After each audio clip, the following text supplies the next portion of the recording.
Character of a happy life. Character of a happy life sir Henry Wotton द्वारा ये लिखा गया है। 1568 में इनका जन्म हुआ था और 1639 में ये स्वर्ग सिधार गए। इस कविता का ये सेकंड पार्ट है, क्योंकि पहली बार जब मैं इसका वीडियो बनाया था तो ये पूरा पोएम नहीं बना पाया था, इसलिए ये सेकंड पार्ट जो है शुरू कर रहा हूँ। तो चलिए हम देखते हैं। Who envies none. Who means जो, इनवाइज मीन्स ईर्ष्या करता है, डाह करता है, नन मीन्स किसी से। हुम chance doth rise. Chance means अवसर, संयोग। राइज मीन्स प्रगति करना, आगे बढ़ना, विकास करना, डेवलप करना। Nor vice. वायस मीन्स दुर्व्यसन या बुराई से। Who never understood. Who means जो, नेवर मीन्स कभी नहीं, अंडरस्टूड मीन्स समझता है। हाउ डीपेस्ट कितने गहरे, वुंड्स मीन्स घाव, आर गिवेन दिए जाते हैं, विथ प्राइज प्रशंसा के द्वारा। No rules of state. Rules means नियम, स्टेट मीन्स राज्य। रूल्स ऑफ गुड सदाचार के नियम, अच्छे नियमों। कवि कह रहा है कि हु इनवाइज नन, जो किसी से ईर्ष्या नहीं करता है। हुम चांस डथ राइज, चाहे वह संयोग से ऊंचा उठा हो या प्रगति किया हो या बुराई से। चाहे वह संयोग से ऊंचा उठा हो या बुराई से, वह किसी से डाह नहीं करता, किसी से ईर्ष्या नहीं करता। Who never understood. Who never understood, जो कभी नहीं समझता। How deepest, कितने गहरे, wounds घाव, कितने गहरे घाव प्रशंसा के द्वारा दिए जाते हैं। वह कभी नहीं समझता कि प्रशंसा के द्वारा कितने गहरे घाव दिए जाते हैं। नो रूल्स ऑफ स्टेट, न तो राज्य के नियमों को मानता है, बट रूल्स ऑफ गुड, वह केवल अच्छे नियमों को ही मानता है, अच्छे नियमों का ही अनुसरण करता है। तो कवि इसमें कह रहा है कि जो किसी से ईर्ष्या नहीं करता, चाहे वह संयोग से ऊंचा उठा हो या बुराई से, वह कभी नहीं समझता कि प्रशंसा के द्वारा कितने गहरे घाव दिए जाते हैं। वह राज्य के नियमों को नहीं मानता, बल्कि अच्छे नियमों का ही अनुसरण करता है, अच्छे नियमों को ही मानता है। तो चलिए इसका एक्सप्लेनेशन देखते हैं।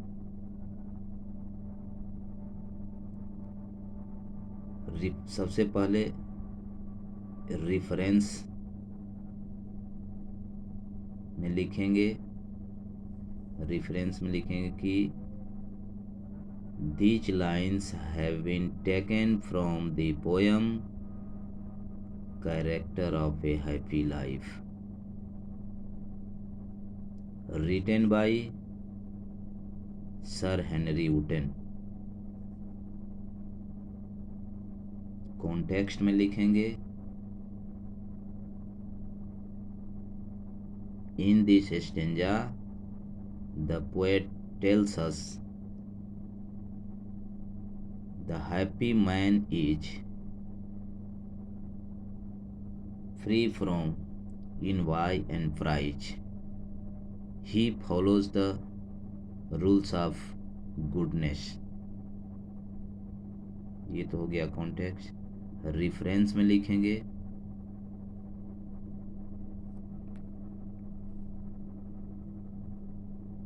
Really, a happy man who wants to lead a happy life has these qualities in him.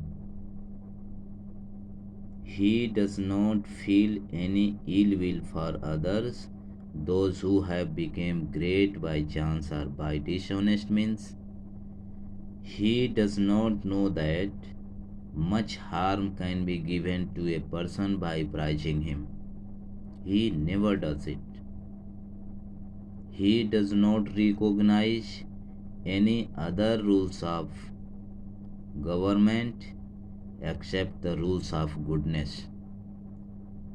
Really, that man will be happy. तो इसका एक्सप्लेनेशन ऐसे अच्छी तरह से करेंगे तो नंबर भी आपको अच्छा ही मिलेगा। चलिए दूसरा ही देखते हैं। Next stanza, who God doth late and early pray. Who God ईश्वर, late and early at every time, जो ईश्वर की हर समय प्रार्थना करता है। More of his grace, grace means कृपा, अनुकंपा, मोर मीन्स और अधिक। देन गिफ्ट, गिफ्ट मीन्स उपहार, लैंड मीन्स देना। कभी करा है कि जो ईश्वर की रात दिन प्रार्थना करता है और अधिक अनुकंपा या कृपा पाने के लिए उपहार की अपेक्षा वह उपहार देने की अपेक्षा वह और अधिक कृपा प्राप्ति के लिए ईश्वर की रात दिन प्रार्थना करता है, हर समय प्रार्थना करता है। Who entertains the harmless day, जो अपना दिन हानि, इंटरटेन्स मीन्स बिताना, मनोरंजन करना, हार्मलेस मीन्स हानि रहित। Who with A well chosen book, अच्छी चुनी हुई किताबों, एंड फ्रेंड्स, मित्रों के साथ। कभी करा है कि who God doth late and early pray, जो ईश्वर की हर समय प्रार्थना करता है और अधिक कृपा पाने के लिए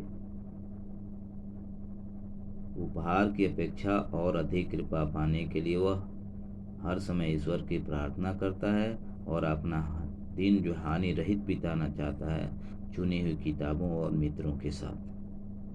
तो ये तो रहा आपका हिंदी एक्सप्लेनेशन। अब इसका रेफरेंस, कॉन्टेक्स्ट और एक्सप्लेनेशन देखते हैं। रेफरेंस में वही लिखेंगे, These lines have been taken from the poem The Character of a Happy Life, composed by Sir Henry Wotton। Context में लिखेंगे, In this stanza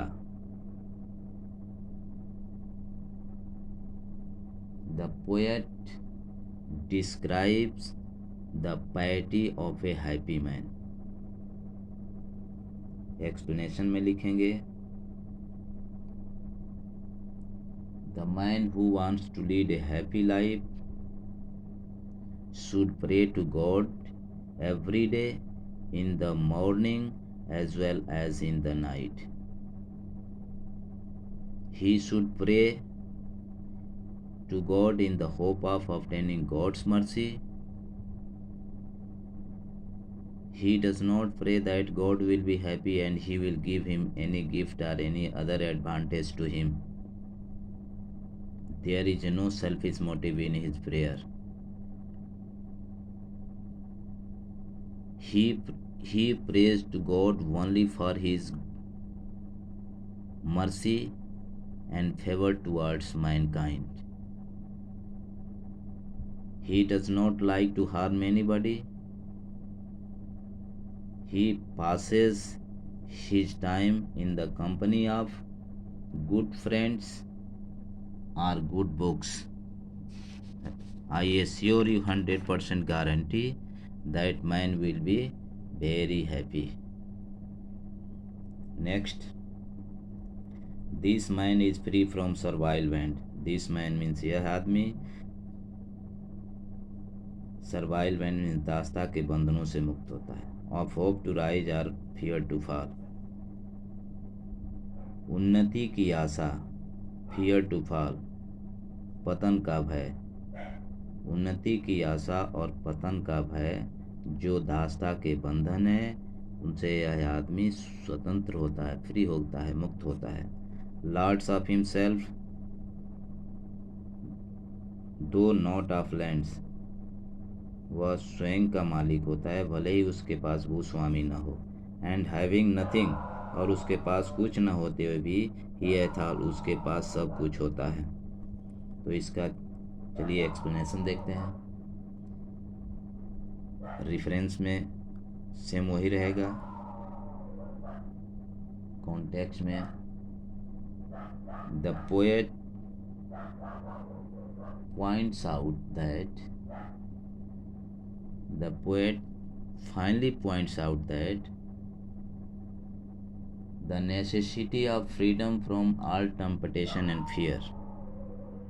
इसका एक्सप्लेनेशन देखते हैं। The poet says that the life is full of hopes and fears.